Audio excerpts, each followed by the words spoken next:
These images have always interested me for quite a while. I know there are normal empty buildings, but looking at them fascinates me. Just take a quick observation of these photos. Tell me, what do you feel?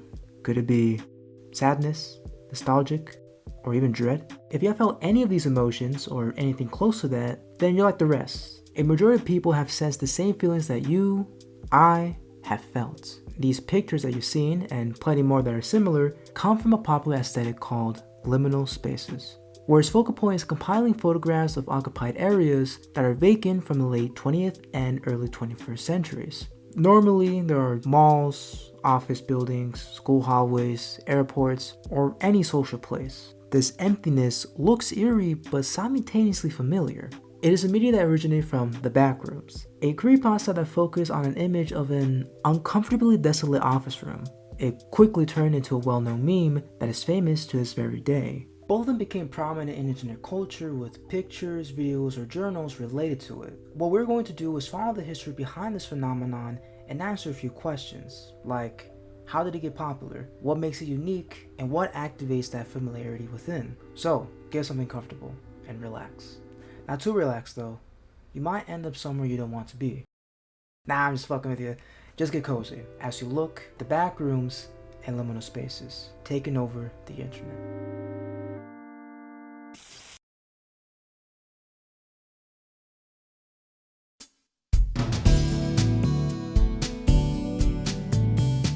On July 10th, 1980, a boy named James Rolfe was born. During his youth, he developed a passion for video games and filmmaking. When he was 9, he began making homemade movies commentating on a newly released Nintendo title while the camera pointed at his television. In the early 2000s, he was attending college to study filmmaking. Shortly after he got his diploma in 2004, he made a video harshly criticizing an NES title called Castlevania II: Simon's Quest. Its whole joke was about how obsessed gamers can get over the flaws of outdated media. Afterward, he created a second one, looking at the obscure Dr. Jekyll and Mr. Hyde NES adaptation. Just like before, he commentated via game footage. However, in this case, he appeared on camera. Instead of his regular self, he dressed as a computer technician, wearing a white button-down shirt with pens and glasses. He didn't plan on releasing his projects publicly, only sharing them with his friends through VHS tapes. His peers though found them funny and convinced him to let others see them. In 2005, the new video sharing platform, YouTube, was invented. A year later, James launched an account called The Angry Nintendo Nerd and uploaded the two. From then on, he made more, acting as the same character he conceived, nicknamed The Nerd. His newer videos, now part of his Angry Video Game Nerd series, were in the same vein, looking at weird, bad retro games from the 80s to 90s. He will also start a Halloween special named Monster Madness, which were retrospective reviews on classic horror flicks depending on the topic for the year. Like for example, in the first one, he detailed the history of scary movies, while in the second, he went over the popularity of Godzilla, and in the third, he talked about monster flicks. So you get the gist. Around the same period, another aspiring filmmaker, Doug Walker, entered the content creation scene. 2 years after YouTube's establishment, he made a show similar of AVGN titled Nostalgia Critic. Now, the inspiration of the series was not because of James Rolfe, though the premise was alike. An overly harsh critic, this case named the Nostalgia Critic, who examines bizarre or poor quality media. The whole shtick of his videos was that he reviewed films from the 70s, 80s, or 90s. Both AVGN and NC received popularity from their shows. It mainly has to do with the style of comedy they presented in their videos, mostly implementing skits relating to the product or demonstrating their criticism towards it. Their creations influenced many fans and artists to make videos comparable to theirs. There was a wave of people who did content like that, such as Irate Gamer, Phil Bunny, Spoonie, Linkara, and my personal favorite, the Piss Off Gamer. The Nintendo Shit Cube. Now the reason I call it the Nintendo Shit Cube is because take a look at the fucking game. This is a Nintendo GameCube game.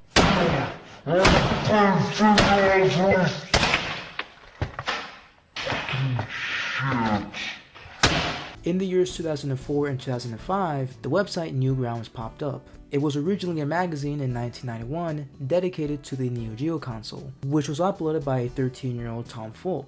On July 6, 1995, he launched a webpage naming it Newground Remix, later changing it to Newgrounds. The site became well known for flash games, art, and short films. It was the home of the famous Pico School and the Numa Numa video. However, it is prominent for its animations, which became rampant in the 2000s. These projects that came out are ones you remember if you're from that era, like Blockhead, Salad Fingers, Charlie the Unicorn, The Ultimate Showdown, etc., etc. Now, it did not matter if you're not from Newgrounds. A majority of them had received attention when users made re-uploads on YouTube. On February 26, 2006, user Egoraptor uploaded his first animation, Metal Gear Awesome. It was a comedic recap of the plot of Metal Gear Solid and depicted his gaming experience. When it was released, many found it funny, recommending he make more. He listened and produced several shorts from various franchises. The Awesome series spearheaded video game parody animations or other entertainments. The videos were about products that came out recently during that time, if not, around a couple of years after their release. They all followed a similar direction with the presentation, usually a quick summary and basic gameplay. However, not every animator made videos about the latest game. Most did ones on older, well-established licenses from the 80s to the 90s. Now, these were different since they focus on writing comedic stories for the characters from whichever media to deal with. The animations were mainly independently made by one person, though collaborations did exist. Personally, I vividly remember Sonic Shorts and Super Nintendo, compilations of separate artists with unique styles. And looking back at them, just being 100% with y'all, I don't think little me should have been watching these. Get the action-adventure platforming and get it on my Diddy Kong! You do know we're, like, related, right? That's even better! Since the platform, at that moment, preferred shorter time and higher quality videos, animations on YouTube did exceedingly well for the creators, honing in over tens of millions of views with each project. Unfortunately, the hype did not last. As the website changed, the algorithm did so as well, now rewarding content that was longer and uploaded frequently. An example of this was Let's Plays. Gaming had been no stranger to online creation, stemming from the Something Awful forums, where players made threads of a game they were experiencing while sharing screenshots and adding text. Additionally, some people took the extra step and recorded their gameplay. Commentary was introduced shortly after. The first one to do so was a Japanese man who recorded his reactions playing Resident Evil 2 on the PS1. The clip garnered traction due to his funny responses in the scripted scenarios. Oh! なんか今なった。ああ！なんだ犬かよ。ふざけんなよ。On May 24th, 2006, YouTube user Hikaru UK re-uploaded it with English subtitles. This format would not explode until 2009 when the first COD creator, Blame Truth, made a video about his gameplay on a Call of Duty 4 team deathmatch. While speaking, he guided the viewer on what was happening, advised what guns were better to use, and how to survive longer. Without even knowing, Blame was influential in the gaming sphere because of his creation. Soon, people spawned content similar to his, though some will be different, by bringing another player while they discuss or divulge in their lives. However, not everyone played Modern Warfare. They branched out and played other games. DSP Gaming was one of the few who pioneered the popularity of what is now considered Let's Plays. He will film with his camcorder of a recently released title and give criticism, deserved or not. Plenty of new YouTubers came out and achieved infamy, though the most important one to do so was a young Swedish man named Felix Kjellberg.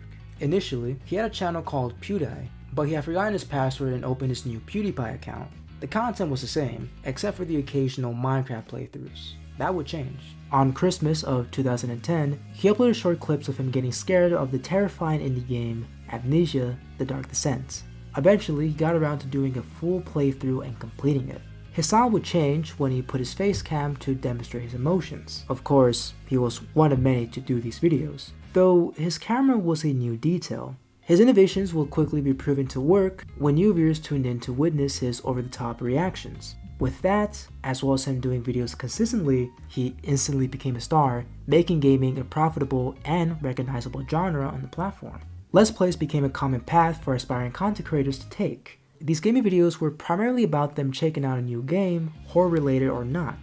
Aside from that, they did walkthroughs of older releases from 10 to 15 years ago. Usually their motivation was recommendations by the viewers or personal interests and memories. I wanted to showcase that nostalgia is a concept that's become common on the internet for years and has changed constantly. In this current timeline, nostalgia was centered on products and media that the youth from the 70s, 80s, or 90s have experienced via content creation. Whenever a creator made a video about a classic title or film, users will comment below and reminisce, discussing when they got it, their impressions, and how many hours they poured in. Skits parroting older franchises can get lumped into this topic, including YTPs and MLGs, using over-edited clips of shows, movies, or commercials from the 2000s, despite the amount of brain aneurysm it can give you. When the countdown genre was on the rise, there were lists of the best games or hidden gems from previous console generations. Speaking of those machines, various videos related to them came and went, such as unboxings, retrospectives, ambient playlists, compilations of commercials, load-up screens, startup menus, demos, prototypes, or skits. Like Alien Miss 64's animation, Banned Cat PlayStation 2 commercial, a project of a talking feline being overly passionate about the hardware to his son. He would create more under the Cat video series, where the same overweight cat talks to his kid about 2000s media. The videos have a similar early age YouTube style, a majority are, which became the creator's memo. Around late 2016, the term vaporwave began to appear. It was an aesthetic that existed years before, with its early traces being from these short clips, released in 2009 till 2010 by user Sensetcore, owned by critically acclaimed musician Daniel Lopatin. These videos are samples of hits from the 80s to 90s. For example, Angel is an edited song from Fleetwood Mac's Only Over You. Nobody Here chops up Christopher's Lady in Red. Computer Vision is the creator's original work. Demerol remixes Michael Jackson's Morphine. Time Stand Still loops Rush's tracks with the same title. End of Life Entertainment Scenario 1 edits Roger Troutman's Emotions, and White Car Know Better samples Ministry's Every Day is Halloween. The footage associated with each track is splices of product placements from 40 years ago, often being mashed to create a hallucinant feel. These obscure shorts will spawn many songs similar to Sunset Corp's works, including the music videos. There were remixes of older songs with spices of jazz, R&B, and lounge. Gradually, this aesthetic grew, and albums dedicated to this genre came out, which became influential, such as Macintosh Plus's Floral Shop, Blank Beishi's Blank Beishi Zero, One Author Exploit Never's R+7, etc. Then, in 2016, it reached the public, officially making vaporwave a part of internet culture. The videos that were dedicated to this genre were compilations. These videos birthed a subgenre of vaporwave called mallsoft, often referred as mallcore or mallwave. It had predated before, dating back to October 2014 with the release of a project via Bandcamp, Pall Mall. It was an album made by musician Corp, where the center of the piece is on shopping complexes. Its ambient and electronic songs convey the feeling of being a consumer exploring the stores.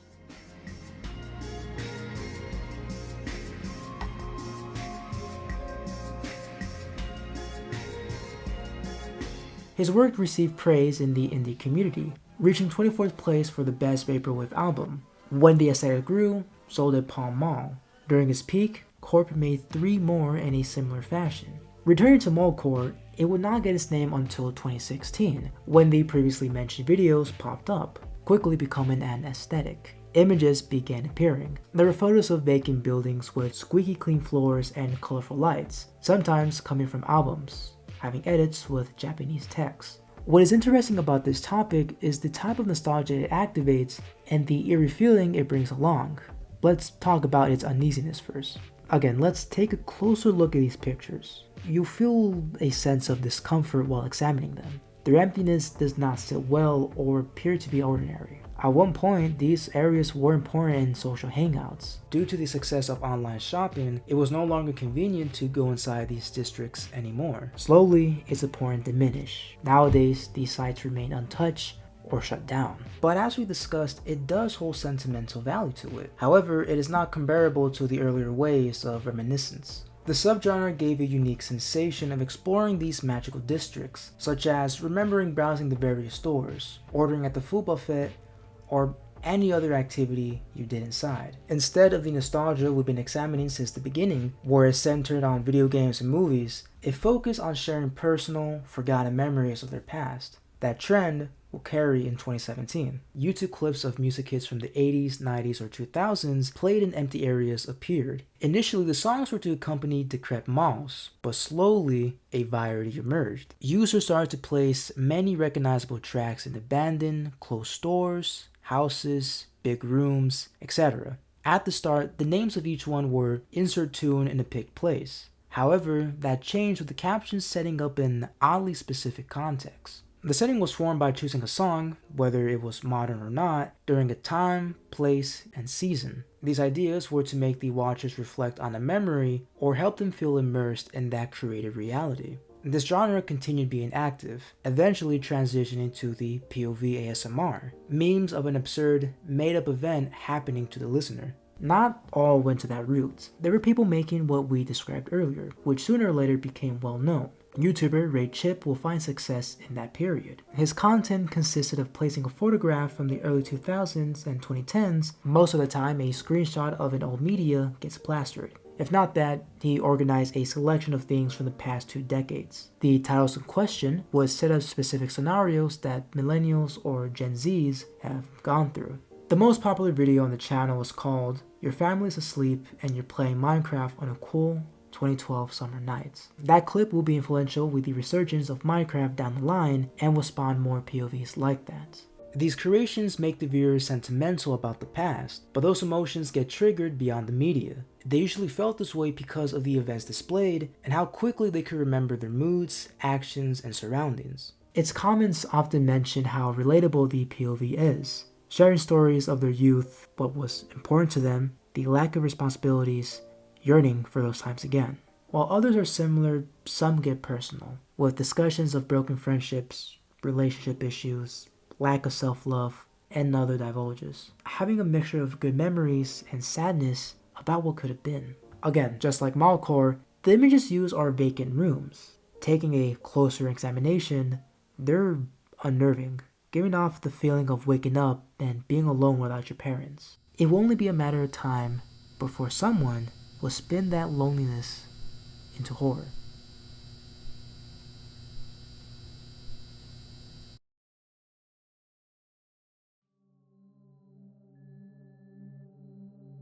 On May 12, 2019, a user on the paranormal boards on 4chan, X, made a thread requesting readers to post images that feel off.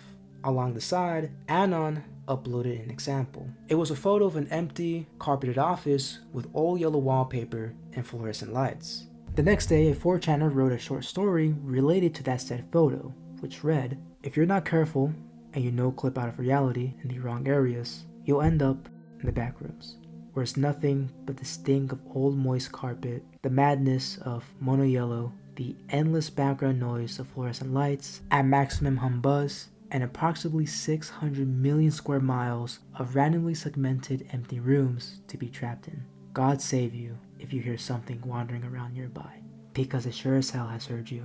Underneath, people place pictures similar to the original, with an uninhabited setting that looks off-putting and lonely, or they attach intentionally creepy art, oddities, and cursed memes. However, most got fixated on the newly branded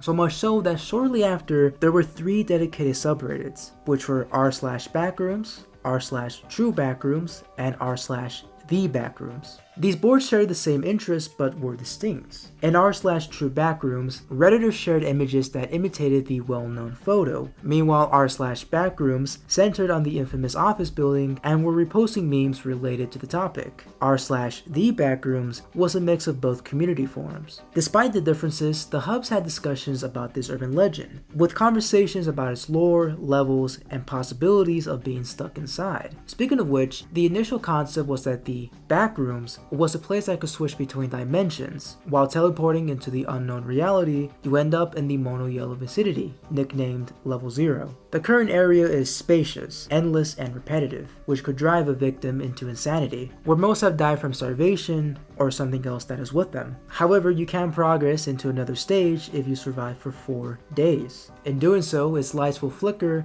and transition to level 1. This level is identical to the starting point, but is noticeably darker and dangerous. Noises are frequent. Usually there are screams or rumblings from a machine, and there's a high chance you can encounter an entity. If you find an exit, you will end up in level 2, a tunnel with loud sounds of pipes occupying within. The heat can reach 110 Fahrenheit, depending on how deep you travel. Above all else, a shadowy creature can appear at any given moment. Those rooms are claimed to be the canon parts of the backrooms, but there are other ones, like level 3, a long, claustrophobic hallway with no threats, but you can find objects and connect to the Wi-Fi. To proceed further, you need to go down an elevator marked 13. When you descend, you enter the 4th area. It is a big, harmless office with no furniture, and you can store almond water while visiting. Number 5, again, is a safe space. Nonetheless, it is easy to get lost and spiral into madness. At level 6, you are engulfed in darkness, meaning you will need a lighter, flashlight, or generator to bypass. Unlike 3 to 5, monsters hide in the obscure. Though they are not physical, they're more or less of an atmosphere trying to pry into your mind. Stage 7 is a flooded basement with cold water. Gravity slowly pulls you down as you continue exploring. As you have noticed, 9 times out of 10, there are creatures mentioned in most of the locations. Gradually, more begin to appear, such as the Smiler, Hound, Skin Stealer, etc. The entities came from 2 wikis focused on the topic, the Backrooms fandom and Backrooms Wiki.dots. We will touch on that in a bit in the later segments. During the summer of 19, the image slowly received attention. Players built mods recreating the photo and games that shared a similar environment. Apart from moderation, songs, compilations, and videos piled up. Though at the start, most recognized the backrooms due to meme culture. Editors got a hold of the myth and made short clips of recognizable characters of people clipping through. Additionally, there was a creepypasta written by the author, ClayKid12345. The story is about a man waiting for a doctor's appointment while sitting. As he rests his head on the wall, he notices how hollow it is. When he observes the barrier, the protagonist loses balance and faces inside another dimension. The concept was intriguing enough that developers, animators, and filmmakers made materials related to it. For example, Backrooms by director Alex Darling, Into the Backrooms by artist Evan Rolity, and The Backrooms by indie studio Puppet Combo. Each media has its unique interpretation of the mythos. Alex's film is about a first-year university student. While sleeping, he dreams of uncovering an unknown school territory as he confronts his past. Evan's take focuses on Officer James Richard, searching for a man named Timothy Park. He checks the man's residence, only to teleport to a place implied to be formed by the culprit. Puppet Combo's game is about an office worker returning home. While walking, he falls through and gets trapped inside. In this case, it shows how a person can turn insane while stuck in that position, where, inevitably, the prey becomes the hunter. At this point, the Backrooms turn into a new creepypasta, but unlike the established stories, this one was different, and it has to do with the implementation of the unknown. After examining the original picture again, there's nothing inherently life-threatening about it. However, since it is empty, and if you imagine yourself alone wandering, it activates a feeling of anticipation of what will come. Then there's the terrifying knowledge that you can quickly no-clip there randomly, whether you are driving, walking, or completing your everyday tasks. Once you transmit out of the overworld, there are no signs of escaping, and someone or something can injure you. If there is nothing within, then there is the fear of experiencing a slow and painful death of starvation. It's more or less of a personal hell, an inescapable labyrinth with no resources to help, as you turn psychotic, seeing the unchanged architecture repeatedly until you crave your fast demise. However, another factor that made people interested was that it had a strange aroma of familiarity.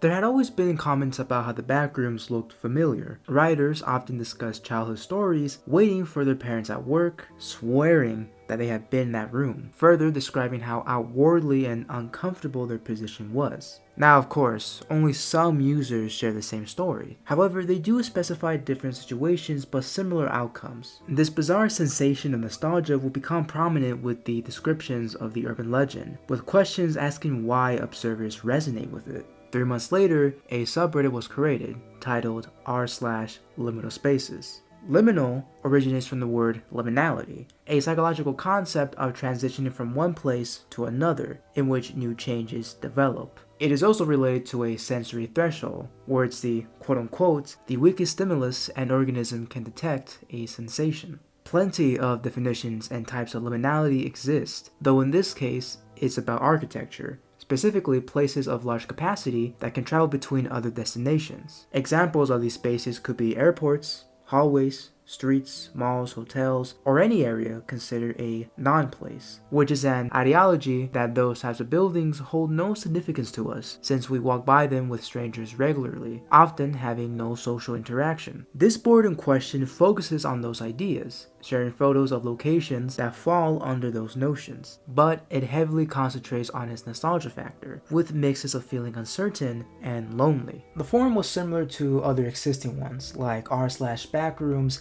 and r/the backrooms. The difference between those communities is that the previous boards were more about posting images that feel like they belong to the 2019 creepypasta, while r/liminal spaces, on the other hand, uploads photos of empty sites that are usually occupied by people, activating a sense of isolation and feeling alien. Since those two were alike, r/liminal spaces was not that popular. Then lockdown happened in March of 2020. While we stayed in our rooms, we were bored and excessively used the internet. This led to many older videos being in our recommendations or occasionally appearing in our heads. Rewatching them again after years made us reflect on our early lives and how easy our childhoods really were. These introspectives became more rampant when the subreddit's photos started to multiply, quickly becoming a new aesthetic. Two varieties of images were on this board. On one side, some photos had a similar aura to the backrooms, which has an uncomfortable vibe with the same, if not close, color coordination, usually being mixes of dark,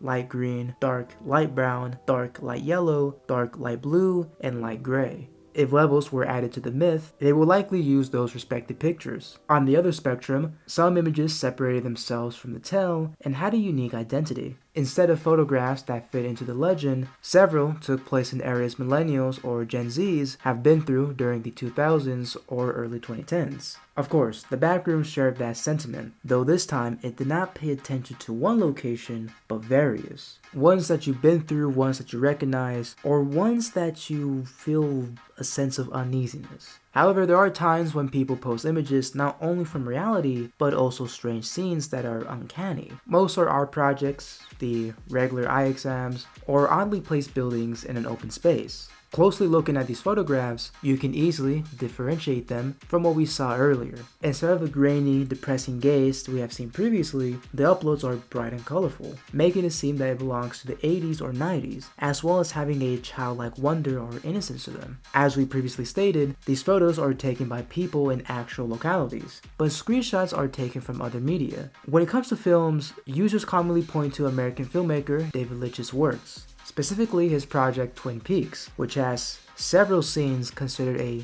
liminal space. Another director that people praise for their usage of the concept is Stanley Kubrick, especially in his films 2001: A Space Odyssey and The Shining, with the room designs commonly having that feeling fans crave when it comes to the aesthetic: curse, dreadful, but familiar. There are a plethora of flicks that can be used as examples for the conception.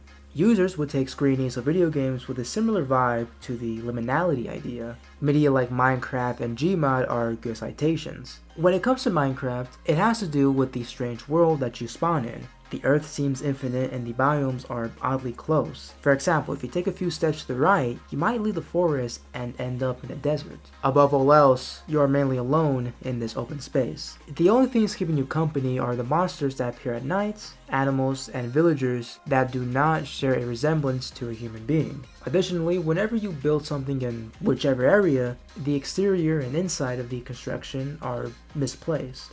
Gmod is similar to Minecraft. They are both sandbox games. The difference between the two is that there are no automatic NPCs or hostiles unless you place them in, making you feel utterly alone. Also, the map makes little sense. The architecture is weirdly built, usually in plain fields or in hills, which, logistically speaking, would not work and be maintained in the real world.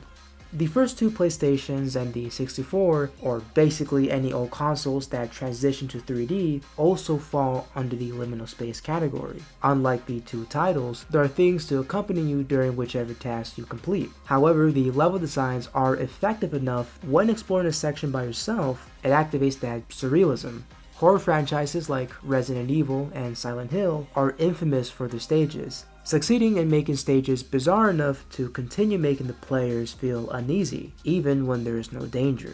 That old school vibe made aspiring indie developers create retro-style horror games, which would be highly popular in that industry. Studios like Puppet Combo and Chilea's Art found moderate success in their works due to the art direction and how genuinely scary their projects were. Other titles are often cited as liminal, PSX style or not, with the likes of Yuminiki, Undertale, FNAF, Hotline Miami, The Stanley Particle. Basically those games in particular commonly have that ethereal sentiment, intentional or not. When more images piled up, users began to compile them and make compilation videos. As expected, the content consisted of recognizable photos from the r/liminal space subreddit. The titles in question often relate to dreams, looking at photographs that make you feel a certain emotion, or familiar areas in different countries, depending on where you grew up. Their common choice of music is ambience from specific video game OSTs and songs where the musicians specialize in either dance, electronic, indie, or pop.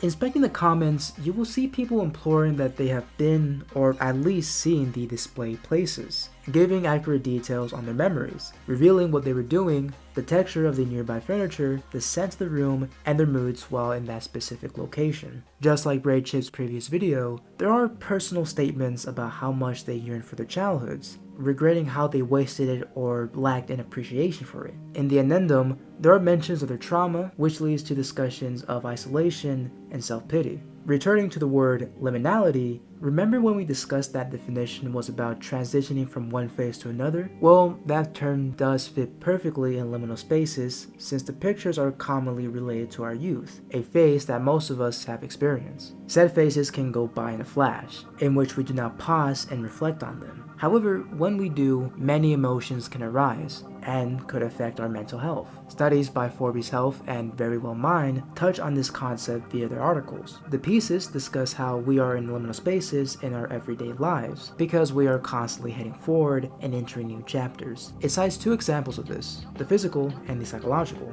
The physical is related to the average buildings we see daily, while the psychological centers on emotions, mainly about ending one period and starting a new one. These changes develop the fear of uncertainty, such as worries about the future, when the comfort abruptly ends, managing in unexpected stages, and how to proceed. Of course, if one focuses heavily on those thoughts, it could cause stress, to which it can unfortunately lead to substance abuse, self-harm, and worse, contemplation of suicide. Luckily, not everything is hopeless. There are ways to deal with those problems. You can practice meditation, learn acceptance, be present, concentrate on positive outcomes, and most importantly, know what you can control. It may seem off topic that we're mentioning this, but we did discuss how new viewers of liminal spaces react. There are numerous comments on how someone wishes they were a kid again and how terrified they are on what lies ahead, or how their outcomes have not been good, divulging in the misery of their lives. However, some people explain that observing the images does help them cope with their current situation and feel nostalgic. Speaking of which, one of the main factors this concept became popular is because of nostalgia. Though it had drastically changed from the 2000s to late 2010s, instead of reminiscing about a type of media or a district, it is more or less of a reflection on our past and personal experiences, whether it be associated with good memories or not. Another reason for its stardom is its creepy nature. Most of the areas in question are not necessarily life-threatening on regular occasions, since commonly there's traction. The once predictable nature of a busy area turns into an unpredictable nightmare, anticipating as someone or something appears randomly. During the initial fame of liminal spaces, sub-aesthetics began popping in here and there. There are quite a few, but there are three main ones that many recognize, mainly coping mechanisms for the traumatized. So let's examine them, starting with the first one.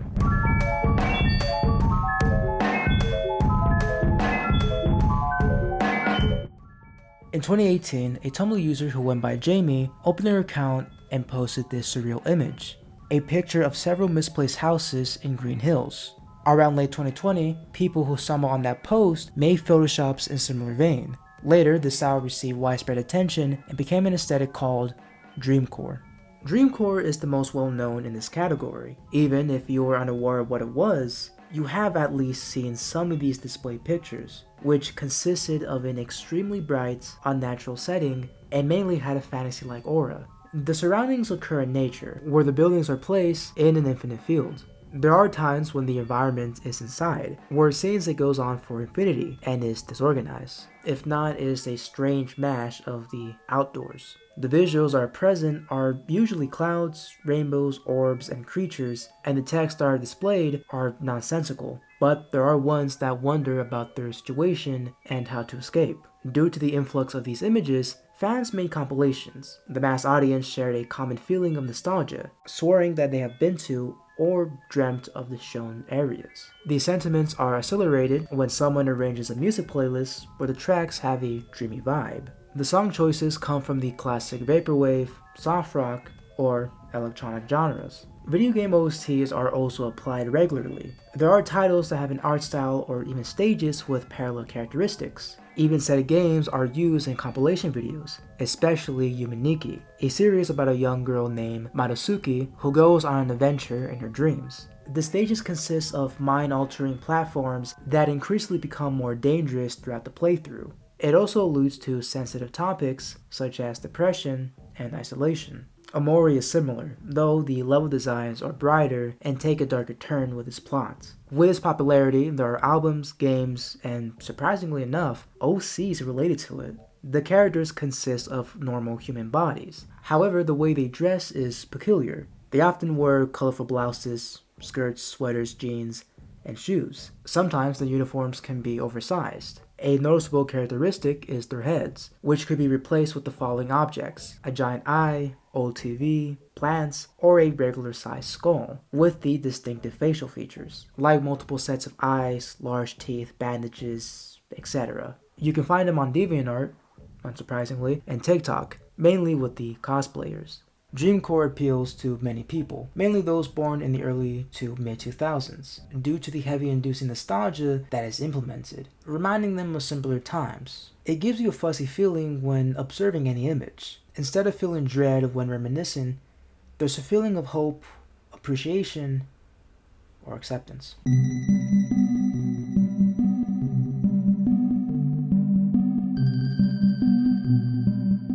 With the success of Dreamcore, Weirdcore quickly swooped in. The characteristics are counterparts to the previous aesthetic, continuing to have a surrealist nature. Nonetheless, there are key differences between them. The images at hand are far more chaotic than previously. They are noticeably blurry and low quality. Though the environments are similar and do keep up with the dreamlike experience, the viewing is darker and not inviting, nor safe. At times, you can barely depict what is occurring due to the lack of lighting and quality. Shifting our attention to the edits, the placement is deranged and disorganized. It does not take a keen eye to notice the patterns in these artworks. You will frequently see creatures floating around, taking up most of the space, or animals with too many features to be considered normal. If there are no strange creatures, then there are regular humans, or at least a representation of them. You will never see them clearly. Quite often they are blacked out with a blur added in. These personas are seen either inside a house, usually in a family setting, or in whichever building, whether it is in pairs or not. We also cannot forget about the text. Though they do remain odd, the messages are exceedingly deranged. You will likely spot them scattered all over, with rash and desperate sayings. Unlike the incoherence of Dreamcore, they do have meanings after deciphering them, which appear to correlate with uncomfortable childhood memories. That detail will be important in the next segment. The games and music genres associated are the same. However, on the media side, it does concentrate heavily on bizarre, artistically expressive games, like the obscure PS1 title, LSD Dream Emulator, or the feverish Roly-Polies. On the fandom side, fans design their OCs similar to the Dreamcore ones. However, the art cranks it up a notch with its insanity. The background is hallucinative. The characters seem stressed and tired, with blood coming out of their faces, and making cryptic speeches. The cosplayers on TikTok are alike, with an off-putting style, creating puzzling scenarios. There's nothing else to really say about Weirdcore since it is identical to the previous aesthetic, even conveying the same feelings as before, but there are differences, especially with this drastic visual and theme changes, which will be more significant in the next section.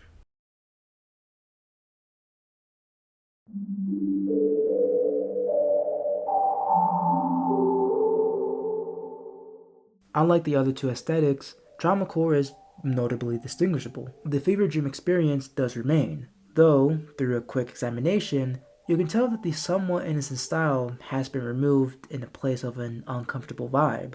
That uneasy feeling is noticeable, especially when the main topic is focused on childhood trauma. That subject is depicted via these pictures. These associated images commonly occur in a dimly lit vicinity decorated as a girl's bedroom from the early 2000s, with a pink wallpaper with unique patterns, a Hello Kitty bedsheet, and stuffed animals placed above. However, the photos are not always set in a room.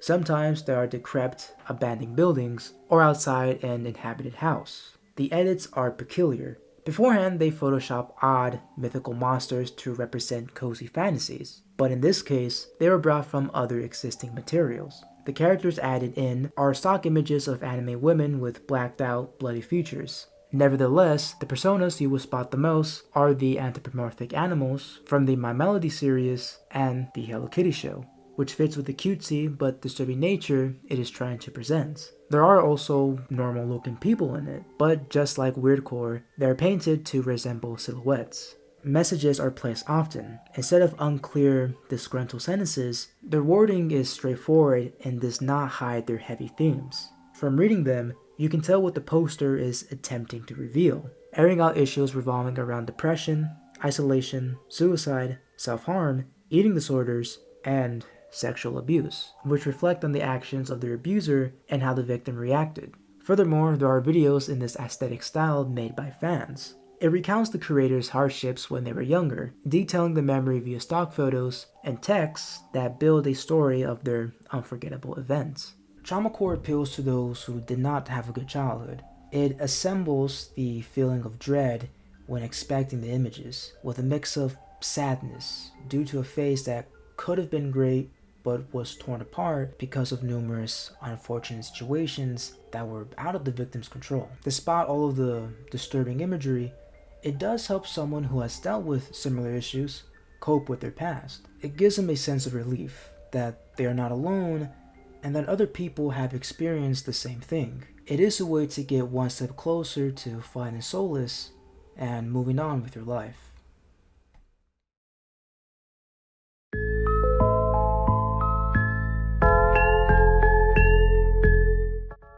On January 7, 2022, a 16-year-old VFX artist named Kane Pixels, recognized for their animations of Portal and Attack on Titan, created a found-footage short film dedicated to the Backrooms.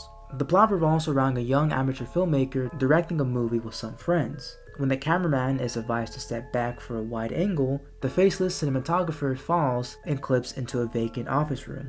Examining his surroundings, our protagonist cautiously explores the empty rooms. He finds a ladder set up at an out-of-place hole and climbs inside. On the other end, he is greeted by a long hallway. After walking out of there, he finds multiple arrows that point to a destination. The man finds the location. He sees graffiti of a face with no mouth, a window, and ineligible writing. However, one phrase can be easily read. Upon noticing that, a tall, tentacle-like monster screams and chases after him. He loses the creature when he jumps inside a risky ditch, and when he does, he discovers an unoccupied living room at a strange distance. He goes up the stairs, the lights start flickering, and the scene cuts to black. It reappears with the lensman wandering in a lobby with windows on the left. As he peeks through one of them, he sees an enclosed structure with fake grass on the floor. He continues walking and uncovers another staircase with a metal door above. He climbs up hoping for an exit, only to return to where he started. When he scans the area twice, the creature suddenly arrives, aggressively throwing a chair. He quickly enters a dark region of the room to hide, and there we get a good look at what this beast looks like.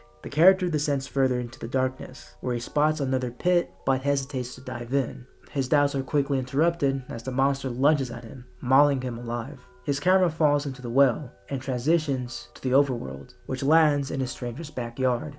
The Backrooms by Kane Pixels is undeniably one of the best fan works relating to it. Despite the film's interpretation of the myth, the project was impressive in its presentation and execution. The effects are well made, conveying a realistic feel to them. The models were spot on to the original image, even having references to other popular pictures. For example, at the 4:45 mark, the scene is a replica of the weirdly familiar lounge first posted on r/liminal spaces by user ambrosem123. And at the 5:37 mark, the clip is a copy of the off-putting luxury hotel that was uploaded on Twitter by user Zistorier. What made this movie stand out was the aura that it created.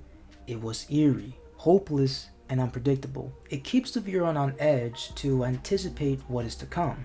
That ambience is further intensified knowing that something is lurking around while the audience attempts to soak in the odd scenery. Kane's passionate work would pay off when his film began to spread online. The video was showered with compliments, from people who know of the urban legend and to those who do not, giving the same praise we gave early on. The Backrooms found footage gained 10 million views in under 2 weeks, and the main channel reached 300k. Its success motivated Kane and created several follow-ups, quickly becoming a full-fledged series. It was becoming apparent that this project was the new hot thing. Well-established YouTubers were reacting to the flick, which helped snowball its popularity, and aspiring artists made animations dedicated to it. Said animations continued with the found footage approach. The scenarios consisted of a cameraman exploring a recognizable location from the Liminal Spaces subreddit. Predictably, a monster will be chasing them after attempting to examine their predicament. The creatures in question are taken from the fandom wikia or the popular short film.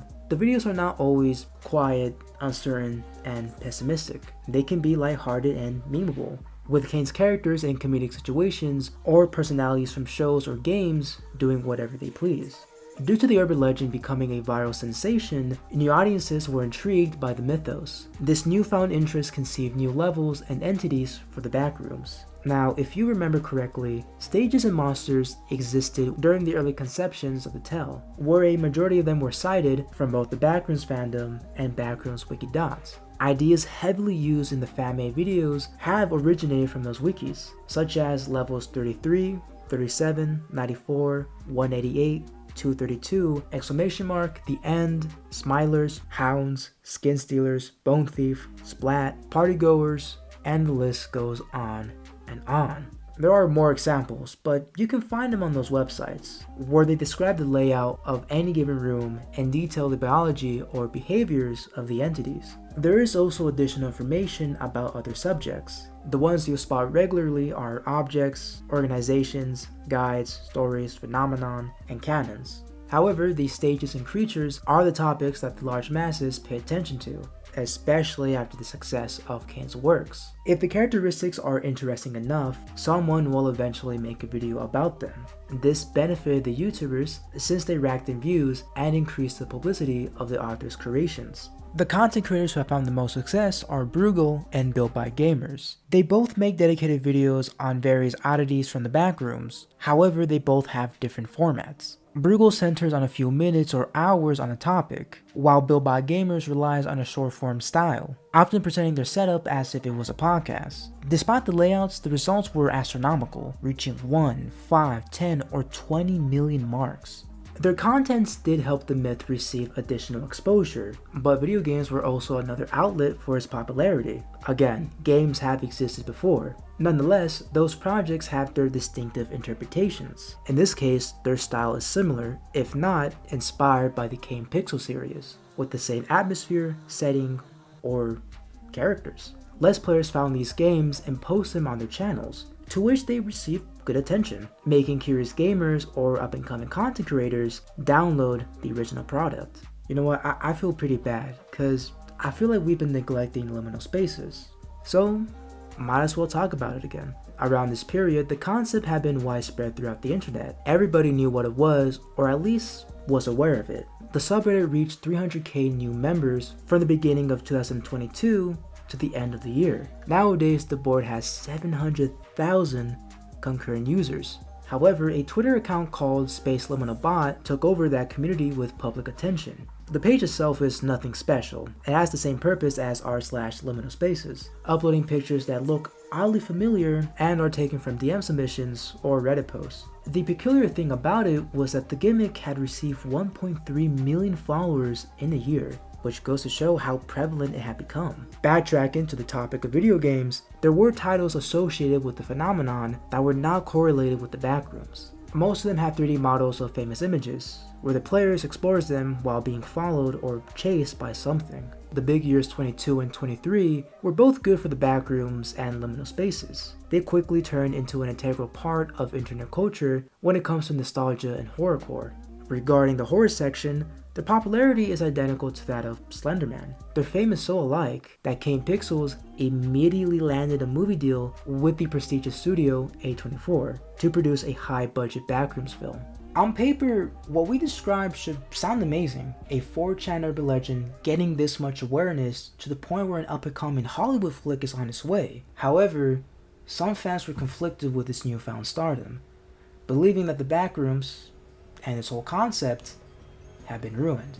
There had always been disagreements as early as 2020 on how different subreddits handle the mythos, expressing their dislikes with a plethora of multiple levels or creatures. This sentiment will be shared through an effective post on r/backrooms titled "This subreddit has ruined the backrooms" by user Hayden, which says the following: "Just saying, I think the subreddit is ruining the original concept of the backrooms, which was perfect in how simple it was. Eerily nostalgic, mysterious, and simple. That's part of what made the backrooms so cool to me when I first discovered it after it was started. It wasn't trying so hard. Back then, I would feel a certain way when I looked at a photo of it, a feeling you can't describe. It was really engaging, and I still feel the same way looking at the original picture and ones like it. I think the backrooms lore was better off like it used to be, with level 0, level 1, and level 2. The fact that people here are throwing in all these entities was starting to push it. I don't mind entities, but now some take it too far because I've heard about dragons, hounds, stalker, and etc. It takes away from the original simplicity that the backrooms once had and should have. Some levels are too much. You have now all these negative levels, outdoor levels, and a level that's a fucking infinite city? What are you doing? This was once a genius concept that's become a bunch of confusing bullshit, completely unrelated to the real backrooms. r/true backrooms is the better example of the backrooms in my opinion. Underneath, comments agree with Hayden, expressing how they prefer its initial simplicity rather than the overcomplicated state it is in now. But some people were not bothered by the abundance of stages and new creations in general, enjoying the new ideas being placed. This feeling of sudden change would not be a big discussion within the community. It was not until the release of the backrooms, found footage, that this opinion became a common topic. There was a pile of posts detailing their disdain on what the meme has turned into, blaming what they thought ruined it. The viewpoints were similar to the first forum we showed, writing about how the stupendous number of rooms, creatures, and lore deteriorated their enjoyment of it. Its current state is often compared to the SCP Foundation, a fictional internet organization that encloses monsters within our world to keep citizens safe. It has a wiki that details every specimen imaginable, giving descriptions and informing if it is harmful or not. Users notice the parallels, pointing out how fans of the fictitious company are responsible for its decline. Liminal spaces had degraded as well. Many said they lost their charm due to a misunderstanding of what they truly were. Individuals who recently found the phenomenon and were intrigued by it uploaded pictures that did not correlate with the transitional space. More likely than not, they were regular pictures of normal architecture or odd-looking areas. The fan games on both spectrums will fall into criticism. The critiques are about the unaspiring nature of the titles, which are repetitive at best with a lack of originality. Every project consisted of the player walking endlessly or being chased by a popular entity. If not that, then both. When it comes to something being popular, creators will inevitably milk it for profit, often not caring for the product as long as it benefits them. The backrooms would meet this unfortunate fate when content farmers make cave-related videos to boost their channels, further removing the creepy aura it once had. Some contain exaggerated reactions or edits that explain a basic aspect most known to the fanbase. Sometimes the person giving out the descriptions doesn't exist. They can be AI generated and continue to find success. Remember the 3 AM challenges? Well, that still exists. There are numerous midnight dares where something wrong happens after completing a specific ritual. Also, there is supposedly real footage of it that is similar to the challenge, but they prioritize making fictional urban explorations. The examples we shared are attempts to cater to a childlike audiences to gain viewers. However, they're not weird per se, though you cannot say that with the animations. There are predominantly odd videos with no plots whatsoever. You will normally witness recognizable characters from the community and other media, wandering around until they die or disappear. Some of them get bizarre, equivalent to 2017 Elsagate when that made its rounds. Soon, YouTubers who were passionate about the subject made uploads about its drastic change, explaining why and examining the weirdness behind it. Their opinions are more or less the same, sharing the feelings most have expressed in those Reddit threads. We cannot say for certain what exactly caused the downfall of the backrooms or liminal spaces. We can point fingers at whoever we want or whether people like the change, but we can agree on one thing: the concept is not the same. The infamous image, hell, even all the pictures related to it, which had an eerie sense of nostalgia and dread, was no longer that. Instead, it quickly became a mainstream trend, where the large masses misunderstood its meaning and what made it great in the first place.